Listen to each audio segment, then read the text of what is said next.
Om Swastiastu, halo apa kabar anak-anak? Hari ini kita akan belajar materi pendidikan agama Hindu dan budi pekerti. Silahkan disimak video pembelajaran berikut ini ya. Anak-anakku yang luar biasa, mari kita awali pembelajaran hari ini dengan menghaturkan panganjali umat Om Swastiastu. Dilanjutkan dengan doa bersama Om Awigenam Astu Namo Sidam. Materi yang kita bahas hari ini adalah catur pramana sebagai cara mendapatkan pengetahuan. Cara memperoleh kebenaran. Manusia dalam hidupnya wajib untuk selalu belajar mengenali dirinya, lingkungannya, dan Tuhannya dengan berbagai cara sebagaimana yang diajarkan dalam agama Hindu yang disebut dengan istilah catur pramana. Kata catur pramana berasal dari bahasa Sanskerta dari kata catur dan pramana. Catur artinya empat dan pramana artinya pengetahuan yang berlaku dan benar. Jadi catur pramana adalah empat kupasan dalam mencari kebenaran. Aliran ini diajarkan oleh filsafat Nyaya dengan tokoh pendirinya adalah Resi Gautama. Jenis-jenis cara memperoleh kebenaran.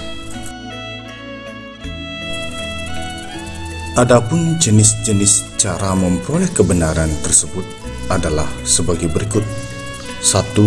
Pratyaksa pramana, cara memperoleh pengetahuan kebenaran melalui pengamatan langsung. 2. Anumana pramana, cara memperoleh pengetahuan yang benar melalui penyimpulan. 3. Upamana pramana, cara memperoleh pengetahuan melalui perbandingan. Dan 4. Sabda pramana atau agama pramana, cara memperoleh pengetahuan kebenaran melalui kitab suci dan menyaksikan dari orang suci yang layak dipercaya kebenarannya. 1. Pratyaksa pramana. Pratyaksa pramana ialah tentang pengamatan secara langsung melalui panca indera dengan objek yang diamati, sehingga memberi pengetahuan tentang objek-objek sesuai dengan keadaannya. Pratyaksa pramana terdiri dari dua tingkat pengamatan, yaitu A. Nirvikalpa pratyaksa, yaitu pengamatan yang tidak ditentukan, pengamatan terhadap suatu objek tanpa penilaian, tanpa asosiasi dengan suatu subjek. B. Savikalpa pratyaksa, atau pengamatan yang ditentukan atau dibeda-bedakan, pengamatan terhadap suatu objek dibarengi dengan pengenalan ciri-ciri, sifat-sifat, ukurannya, jenisnya, dan juga subjek. 2. Anumana pramana, ajaran tentang penyimpulan dan merupakan hasil yang diperoleh dengan adanya suatu perantara antara subjek dan objek, di mana pengamatan langsung dengan indera tidak dapat menyimpulkan hasil dari pengamatan. Proses penyimpulan melalui beberapa tahapan, yaitu sebagai berikut. 1. Pratijna, yaitu proses yang pertama memperkenalkan objek permasalahan tentang kebenaran pengamatan. 2. Hetu, yaitu proses yang kedua, alasan penyimpulan. 3. Udaharana adalah proses yang ketiga, menghubungkan dengan aturan umum dengan suatu masalah. 4. Upanaya, yaitu proses yang keempat, pemakaian aturan umum pada kenyataan yang dilihat. 5. Nigamana, yaitu proses yang kelima, merupakan penyimpulan yang benar dan pasti dari suatu proses sebelumnya. 3. Upamana pramana.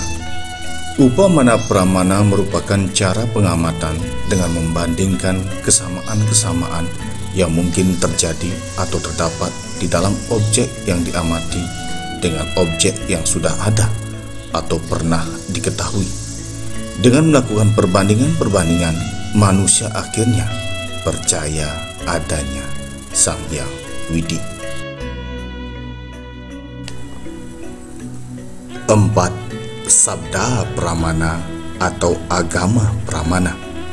Sabda pramana juga sering disebut sebagai agama pramana, adalah suatu cara yang dipergunakan untuk mendapatkan pengetahuan dengan pemberitahuan, mendengarkan ucapan-ucapan atau mendengarkan cerita-cerita yang wajar dipercaya karena disampaikan dengan kejujuran, kesucian, dan keluhuran budinya. Karena orang tersebut adalah para resi atau orang-orang suci yang biasanya disebut dengan laukika sabda.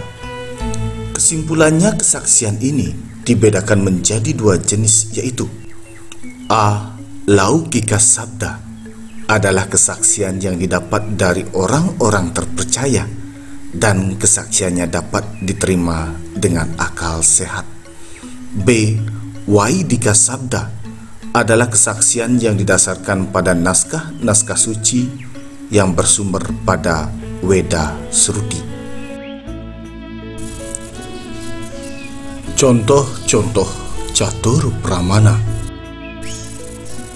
1. Contoh pratyaksa pramana. A. Contoh pengamatan nirwikalpa pratyaksa merupakan pengamatan yang tidak ditentukan, yaitu mengamati sesuatu tanpa mengetahui volume, berat, warna, dan jenis dari objek yang diamati. Bisa jadi karena salah memberikan sifat, maka pengetahuan menjadi semu. Seperti contoh, melihat tali, bisa nanti dilihat itu adalah ular, karena salah dalam memberikan sifat pada tali tersebut. B. Contoh pengamatan sawikalpa pratyaksa merupakan pengamatan yang ditentukan atau dibeda-bedakan, yaitu mengamati suatu objek yang menjadikan kita tahu dan mengerti secara betul tentang sasaran atau objek yang diamati, baik ukurannya, sifatnya, maupun jenisnya. Seperti mengamati meja, kita akan mendapatkan pengetahuan benar tentang meja itu. Apakah bahannya terbuat dari kayu, besi, dan sebagainya. Begitu juga tentang bentuk mejanya. Apakah bulat, persegi, ataukah bentuk lainnya. 2. Contoh Anumana pramana. Anumana pramana adalah ajaran tentang penyimpulan. Misalnya, kita melihat gunung yang mengeluarkan asap, dapat kita simpulkan bahwa sebelum asap itu ada, pasti ada api di dalam gunung itu. Maka gunung itu adalah gunung berapi, karena api dan asap tidak dapat terpisahkan. 3. Contoh upamana pramana. Upamana pramana adalah cara mendapatkan pengetahuan yang benar berdasarkan perbandingan antara nama dan objek.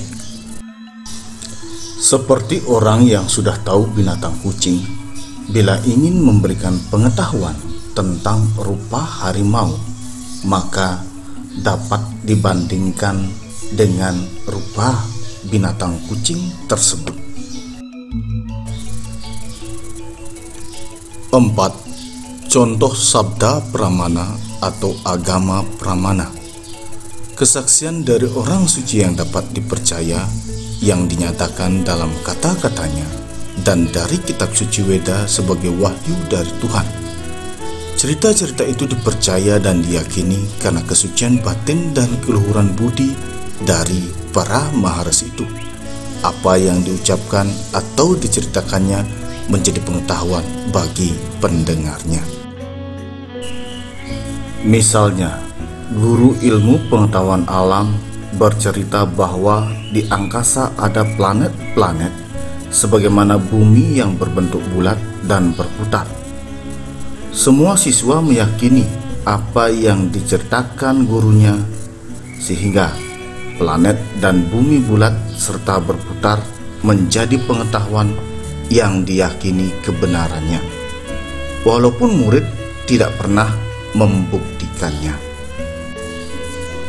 Demikian tadi pembahasan materi tentang catur pramana sebagai cara mendapatkan pengetahuan.